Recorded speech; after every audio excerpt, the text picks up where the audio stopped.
Uno de los temas que he querido conversar con ustedes, podemos rescatar muchas enseñanzas, sobre todo para los jóvenes, que están hambrientos de deseos de superación, deseos de seguir adelante, y eso es algo bueno, porque de ellos depende el futuro del país.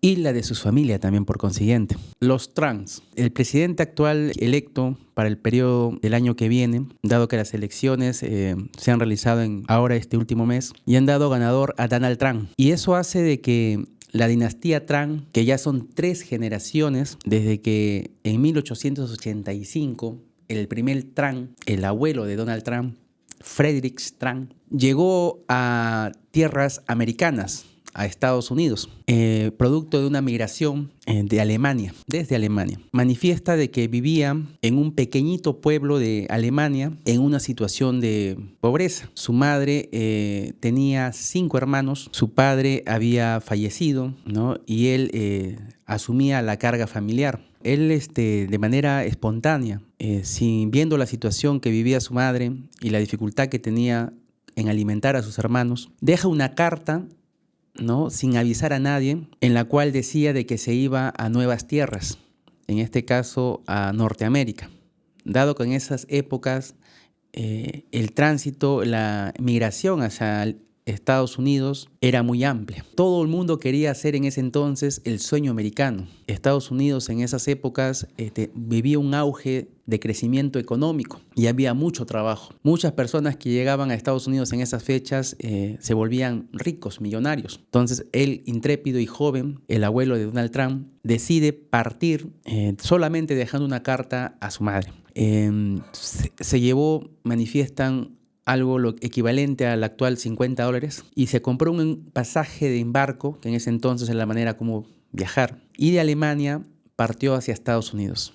El viaje manifiesta que duró 10 días. Él compró un pasaje, obvio que de clase baja, de clase tipo C. En ese entonces habían 3 clases, la clase A, B y C. La clase C era la clase marginada, el proletariado. A todos los juntaban en un cuarto amplio, sin baño, sin ducha, en las cuales recibían solo una merienda, un almuerzo al día, y en los días que había paz en las aguas, donde no había turbulencia. Si en ese día había turbulencia, pues lamentablemente esa ración de comida no se les daba y tenían que pasar hambre. Como no había baño, no había ducha, todos compartían solamente un lugar en el cual se turnaban. Las puertas permanecían cerradas, por consiguiente, si uno vomitaba, los vómitos permanecían en esa habitación que estaba cerrada, herméticamente cerrada, hasta que llegaran a su lugar, a su destino. Por eso es que cuando ellos llegaban a Estados Unidos, la población americana inmediatamente los detectaba, no solamente por sus hábitos de higiene, sino por el olor que emanaban. Un olor muy desagradable y característica de un inmigrante. Llega su barco a Nueva York, justamente en un pueblito de ese entonces muy conocido, ¿no?, donde prácticamente todos los inmigrantes de todo el mundo llegaban a la capital de los inmigrantes, que es Nueva York en esa época. Tenía la dicha, ¿no?, de haber tenido una hermana que previamente ya había migrado y ya estaba casada también, y se dedicaba a trabajar allá en Estados Unidos. Se alojó unos años ahí. Él llegó teniendo 16 años. Previamente, 2 años antes, a los 14 años, él en su ciudad natal estudió el oficio de peluquero. Con ese oficio pensaba él regresar a su pueblito en Alemania y cortar pelo para poder ayudar a su familia. Pero se dio cuenta de que justo en esas épocas la población era pequeña, ya había un barbero, un peluquero en esa zona, y por la población tan pequeña, pues hacer una competencia ahí, poner su barbería, lamentablemente no iba a prosperar. A la par, justamente en esas épocas en Alemania también se vivía el servicio militar obligatorio, que en ese entonces duraba 3 años. Y él justamente iba a cumplir una edad donde ya debería servir. Entonces, al juntársele todas esas cosas, es porque él migra a Nueva York. En Nueva York ejerce en 2 años bajo la tutela, ¿no?, gracias a Dios, de su hermana en ese entonces, de peluquero en la zona de Nueva York. A todos los que llegaban, a todos los que estaban desasiados, pues él vio una oportunidad de poder montar una peluquería y acicalar a todas las personas que venían desasiadas, ¿no? Él desde el comienzo vio una oportunidad en algo que necesitaba la gente, ¿no? Pero su ambición no quedó ahí, y también ya él quería independizarse. ya con 18 años, decide, y justamente en esa época evidencia que comienza la bonanza del oro. La fiebre del oro en Alaska hace de que todas las personas del mundo quieran ir hacia allá para volverse ricos, millonarios, encontrar oro y poder venderlo. Él decide ir a ese lugar donde está el dinero, donde están las personas que trabajan, tienen su dinero y no saben en qué gastarlo. Emigra del este hacia el oeste, prácticamente recorre todo el país, se despide de su hermana para llegar al otro extremo de Estados Unidos. Va con su mochila, 18 años, con muchos sueños, con muchas ilusiones de poder seguir creciendo. Muchos pensarán de que va a ir a trabajar como minero, como muchas otras personas. Pero él ve que si hace eso no va a ser muy rentable y aparte hay mucha competencia por la fiebre del oro, hay muchas personas que están en lo mismo, pero se dedica a observar el ambiente donde está. Ve de que todas las personas necesitan comer, necesitan hospedarse y lo hacían de una manera muy precaria. Entonces él se le prende la idea de crear un restaurante para dar pensión a todos los trabajadores que van a la mina. Y también más adelante, conforme va ahorrando, también crea un hospedaje donde da alojamiento temporal a las múltiples personas que llegan para sacar oro, hacerse ricos y retornar a su lugar de origen. Alaska, Yukon, es una zona muy agreste, es una zona muy, con mucha nieve, mucho frío, con climas extremos. Difícilmente una persona quisiera vivir ahí, pero lo hay. En ese entonces las personas que estaban permanentes eran mínimas y las personas que venían temporalmente eran la mayoría. Entonces necesitaban alojamiento temporal y comida durante esos días. El abuelo de Donald Trump, Frederick Strang, se le ocurre la idea pues, de hacer ese negocio. Y se hizo muy, muy rico, sin necesidad de llegar a la mina, a tener que estar rompiendo pala, cavar pico, todas esas cositas que de repente no era su estilo de trabajo. Él aprovecha entonces la fiebre del oro cuando ya él tenía más o menos unos 15 años trabajando, ya 31 años. Él llegó a los 16 años, cuando ya tenía 31 años, después de 15 años de estar en Estados Unidos, llega a acumular un tesoro más o menos simpático. A lo actual sería más o menos unos $500,000, $500,000, que para ese entonces un joven, ¿no?, de 31 años que tenga su $500,000 no está mal, ¿no?, de un trabajo arduo, duro y sobre todo honesto. Con ese dinero él ya había cumplido aparentemente su sueño americano, se había hecho dinero de no tener con qué comer, de no tener sus familiares de qué dar, de alimentar a sus hijos, siendo ya el huérfano de padre. Entonces decide regresar todo triunfante a su lugar de origen, a su querida Alemania. Él tenía ya 31 años cuando decide hacer eso. Entonces, llegando a Alemania, conoce a una de sus compañeras de ciudad, Elisabeth Kris, en la cual se enamora perdidamente y se casa. Él se casa luego de 2 años de estar allá en Alemania, ¿no?, de cortejar con ella. Él tenía ya 33 años cuando decide casarse, ya millonario, y su esposa, Elisabeth Kris, tenía 20 años cuando se casa, después de 2 años de haberla cortejado, estando ya en Alemania. Una vez que se casan, deciden volver de nuevo a Nueva York. En Nueva York están también 2 años más, pero ella, como una alemana, ¿no?, extraña mucho a su familia, a sus hermanos, y por consiguiente retornan de nuevo hacia Alemania. En ese segundo retorno, el Estado de Alemania se da cuenta de que él ha estado muchos años en Estados Unidos, que justamente cuando le tocaba rendir en etapa joven su servicio militar obligatorio, el Estado asume de que él se fue del país para evadir esa responsabilidad. Entonces decide condenarlo y por consiguiente le revoca su nacionalidad y le dice que tiene 1 semana para retirarse del país, ¿no? De lo contrario tendrán represalias. Él aboga todos los procesos diplomáticos para poder revertir esa decisión, pero no dieron brazo a torcer. Muy triste, él y su esposa retornan a Nueva York, dado que ellos querían quedarse en Alemania ya de por vida, ya no volver a la tierra prometida. Y vuelven de nuevo a Nueva York. En Nueva York, él ya como tiene un capital ahorrado, sabe el oficio de peluquero, sabe de hoteles, sabe de restaurantes, pues se dedica a eso. Abre su peluquería, ¿no?, porque es su oficio que aprendió desde niño. Comienza también a abrir restaurante, hospedaje con el capital que ya tenía y comienza a ahorrar. Es una persona que siempre le ha gustado el ahorro. Y una vez que ahorraba, ese dinero comenzó a comprar terrenos, tierras. y poco a poco hizo su fortuna. Ya, en el año 1905 tiene a su hijo, ¿no? De los 3 hijos que tuvo, el que más trascendió en este caso de las 3 generaciones es Fred Trump, el papá de Donald Trump. Él tuvo no solamente un hijo, tuvo 3 hijos, John Trump, Fred Trump y una hija que, bueno, no manifiesta ahí la literatura el nombre exacto. Todos hijos rescatables. Bueno, en ese entonces siempre la mujer, en esa época estamos hablando del año 1800, 1900, la mujer siempre ha sido relegada a la parte de casa, ¿no? Al trabajo doméstico. Y siendo los hombres, pues recién ellos con derecho a la educación y a trabajar y a emigrar y a salir, ¿no? Adelante, ¿no? Entonces, John Trump se convierte en un famoso ingeniero de esa época en Estados Unidos. Incluso tiene una medalla de ciencias y es miembro de la Academia Nacional de Ingeniería.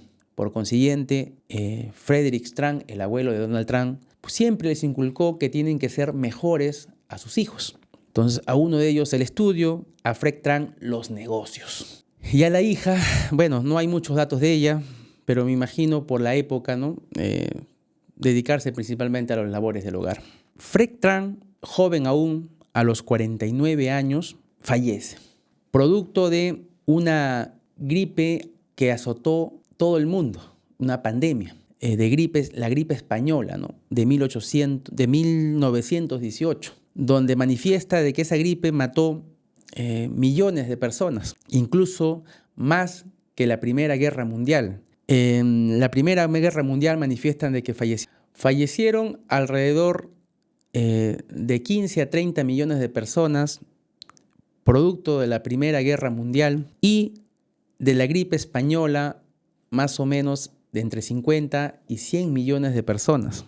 Por consiguiente, la gripe española trajo muchas más muertes incluso que la Primera Guerra Mundial. La gripe española de 1918 fue la causa de muerte del abuelo de Donald Trump. Antes de eso, en 1914 y 1918 se celebró la Primera Guerra Mundial.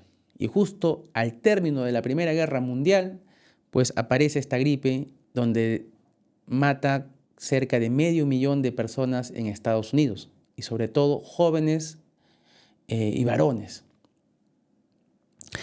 En ese entonces también, por las circunstancias, ¿no? de que la predilección de la gripe en atacar a hombres jóvenes, y también la Primera Guerra Mundial que mató muchos jóvenes también, hubo mucha deficiencia de varones, de hombres en edad reproductiva, y muchas mujeres quedaron solas y solteras. Él también comenzó a comprar terrenos, dado que eran mucho más baratos, dado que justamente en la Primera Guerra Mundial hubo mucha escasez económica. Los precios se fueron abajo y él aprovechó esa crisis también para comprar terrenos, dando inicio a su imperio, ¿no? De bienes raíces. ¿Ya? Él cuando fallece a los 49 años, su hijo Fred Trump tiene 13 años, joven todavía. Su mamá Elizabeth Criggs se encarga pues de criar a los 3 hijos que habían quedado huérfanos. Pero Fred Trump siempre heredó ese espíritu luchador del abuelo, de su padre en este entonces.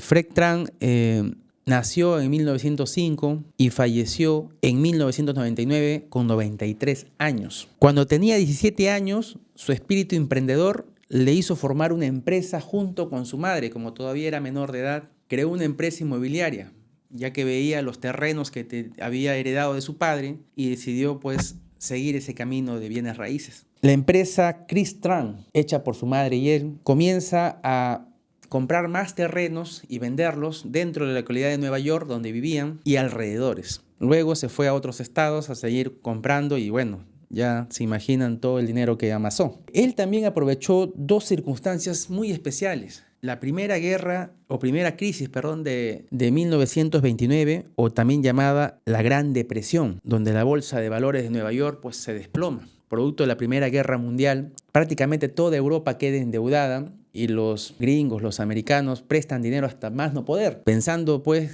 cobrar grandes intereses y hacerse mucho más ricos. En un principio les resultó, por eso que prácticamente la Primera Guerra Mundial en Estados Unidos no les afectó, incluso les benefició más, hizo un auge económico, pero era una burbuja. En cualquier momento los países que más azotados por la Primera Guerra Mundial, que es en Europa donde se libró la mayor parte, dejaron de pagar porque no tenían ni cómo comer. Entonces los bancos, las bolsas de valores pues se desplomó. Entonces hubo una catástrofe económica en ese entonces. En el año 1929 él tenía ya 24 años, tenía ya una empresa que había formado a los 17 años. Y él, lejos de amilanarse, él ve en esa desgracia ve una oportunidad y se dedica a comprar terrenos mucho más baratos, remates prácticamente, con el capital que ya había ahorrado. Por eso también hay que, no solamente hay que aprovechar la crisis, sino hay que estar preparado ante la crisis. Porque póngale que no tenía dinero, por las puras se iba con todo abajo. Se hizo amasando más su fortuna aprovechando eso. Luego, 10 años subsiguientes a esa gran recesión, a esa gran depresión económica, surge la Segunda Guerra Mundial. La Segunda Guerra Mundial, que fue de 1939 a 1945, Fred Trump tenía 34 años, todavía era una persona joven, fuerte, que podía todavía tener más, bueno, y tuvo más hambre de seguir creciendo. En ese entonces, muchos soldados fueron a la guerra, muchos soldados murieron también, y cuando volvieron a la guerra, ¿no? También necesitaban, el Estado pues había hecho una inversión tremenda en gastos militares y uno de esos gastos era asegurar a las personas que han luchado por Estados Unidos viviendas económicas, gratuitas, para que puedan vivir el resto de su vida con su familia. Es ahí donde Fred Trump se le prende el foquito y hace en primer lugar cuarteles junto con el Estado, ¿no? Para poder albergar a toda la tropa de Estados Unidos, a todos los del ejército. Y cuando ya una vez acaba la guerra, él se dedica a lo otro, darle alojamiento prometido por los Estados Unidos con el dinero de los Estados Unidos. Entonces vende casas ahorrando mucho dinero en la construcción de las casas para tener muchos márgenes de ganancia. Manifiestan de que él era muy ahorrativo, los clavos oxidados los limpiaba para volver a colocarlos. Entonces no se deja, o hacía que la pintura inclusive lo mezclaba y hacía sus aditivos él solo, ¿no? Mezclando algunos químicos para ahorrar insumos. O sea, ese era su espíritu pues empresario de él. Hizo mucho dinero aprovechando la Segunda Guerra Mundial en la que vivió y la Gran Depresión de 1929. A los 93 años falleció de neumonía y también ya tenía algunos esbozos de Alzheimer. Se olvidaba las cosas, ¿no? Pero ya en ese entonces había amasado una fortuna de cerca de $400 millones. Entonces ya era una persona multimillonaria. Donald Trump gana las elecciones por el voto electoral, mas no por el voto popular. Y aquí hay que tener en cuenta que el sistema de elección de Estados Unidos es un tanto peculiar. Donald Trump es enjuiciado, uno de los tantos juicios que ha tenido, y también lo querían destituir. Este hecho trascendental del asalto al Capitolio no se veía desde el año 1812, por el caso de Stephanie Clifford, la actriz porno con seudónimo Stormy Daniels, manifiesta haber tenido encuentros sexuales en el 2016 con Donald Trump